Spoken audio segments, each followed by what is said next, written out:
ગુજરાતમાં વધુ એક નવો જિલ્લો બની શકે છે। વિરમગામ એમએલએ હાર્દિક પટેલનું મહત્વનું નિવેદન। વિરમગામ જિલ્લો પણ બનશે, નવો જિલ્લો બનશે તો નળકાંઠા તાલુકો પણ બનશે તેવું નિવેદન હાર્દિક પટેલે આપ્યું છે।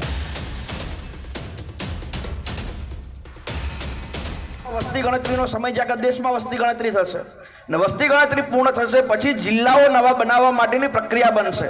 ઘણા બધાના મનમાં એવું હોય છે કે થરાદ કેમ બની ગયો તો તમારા બધાના ધ્યાને મૂકો કે બનાસકાંઠા 4 જિલ્લાઓ બની શકે એવડો મોટો જિલ્લો છે।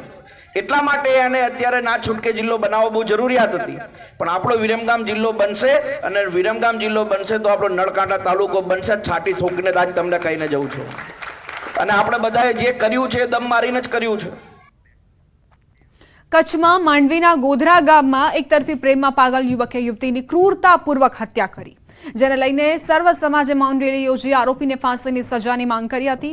મૃતક યુવતીને ન્યાય અપાવવા તેમજ ગરવા સમાજની દીકરીને બેરહેમીથી રહેસી હત્યા કરનાર આરોપીને જલ્દીથી જલ્દી ફાંસી આપી દીકરીને ન્યાય આપવા માંગ કરી।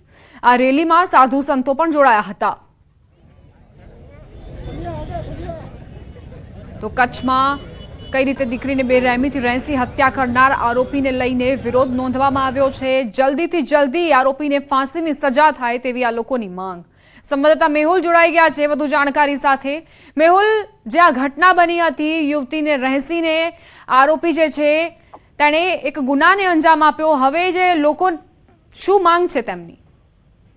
જી, ચોક્કસથી વાત કરી તો માંડવીના ગોધરામાં યુવતીની એકતરફી પ્રેમ પ્રકરણમાં હત્યા થયેલ મામલે સર્વ સમાજે આજે મોટી સંખ્યામાં મૌન રેલી છે તે યોજી હતી। મૃતક જે ગોરી છે તેને ન્યાય અપાવવા તેમજ ગરવા સમાજની દીકરીને બેરહેમીથી જે રેસી નાખી હતી આરોપીને ફાંસીની સજા થાય તેવી માંગ સાથે આજે વિશાળ સંખ્યામાં છે તે જનમેદની ઉમટી હતી અને 8 થી 10 હજાર જેટલા લોકોએ કલેક્ટર કચેરીએ જઈ આવેદનપત્ર આપી અને ફાંસીની સજા ત્વરિત કરવામાં આવે તેવી માંગ કરવામાં આવી હતી।